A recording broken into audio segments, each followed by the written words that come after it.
प्रधानमंत्री नरेंद्र मोदी ने विपक्षी इंडिया गठबंधन पर तीखा हमला बोलते हुए गुरुवार को मध्य प्रदेश में कहा कि वह सनातन धर्म को खत्म करना चाहते हैं और देश को 1000 साल की गुलामी में ढकेलना चाहते हैं।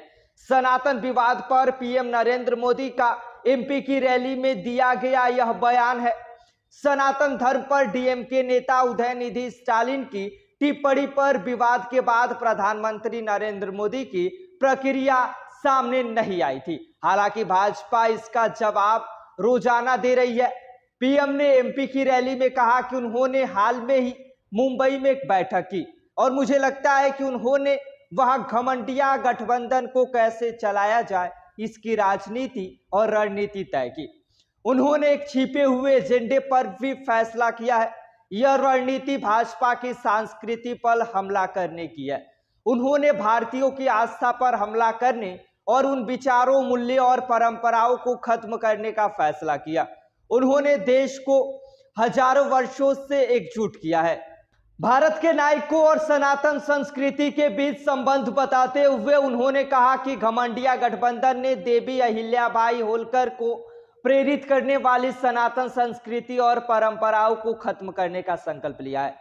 यह सनातन की ताकत थी कि झांसी की रानी लक्ष्मीबाई ऐसा कर सकी। अंग्रेजों को चुनौती दी और कहा कि वह अपनी झांसी नहीं छोड़ेंगी। पीएम नरेंद्र मोदी ने कहा कि महात्मा गांधी सनातन धर्म को अपने जीवन के लिए आवश्यक मानते थे और भगवान राम से प्रेरित थे। यही कारण है कि उनके अंतिम शब्द हे राम थे।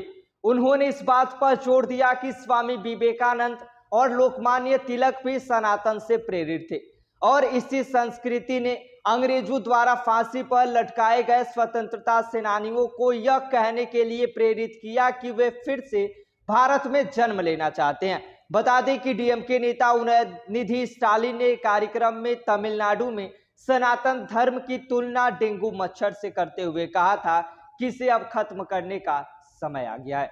उन्होंने कहा कि जिस धर्म में सामाजिक न्याय नहीं है वे धर्म किस काम का है।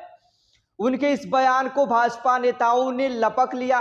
भाजपा आईटी सेल के अमित मालवीय ने आरोप लगाया कि उदयनिधि हिंदुओं के नरसंहार की बात कर रहे हैं। उसका उदयनिधि के फौरन जवाब देकर खंडन किया। उन्होंने कहा कि धर्म अलग चीज है और देश की जनता अलग चीज है। जनता को कोई शासक खत्म नहीं कर सकता। थोपे गए धर्म को जरूर खत्म किया जा सकता है। बहरहाल इस मामले में दोनों तरफ से मालवीय और उदयनिधि पर एफआईआर भी दर्ज कराई गई है। भाजपा इस मुद्दे को रोजाना उठा रही है। पीएम मोदी के बयान के बाद यह मामला और गरमाया हुआ है। बाकी आप सभी का प्रधानमंत्री नरेंद्र मोदी के इस बयान पर क्या कहना है, क्या सोचते हैं, आप हमें कमेंट करके बता सकते हैं।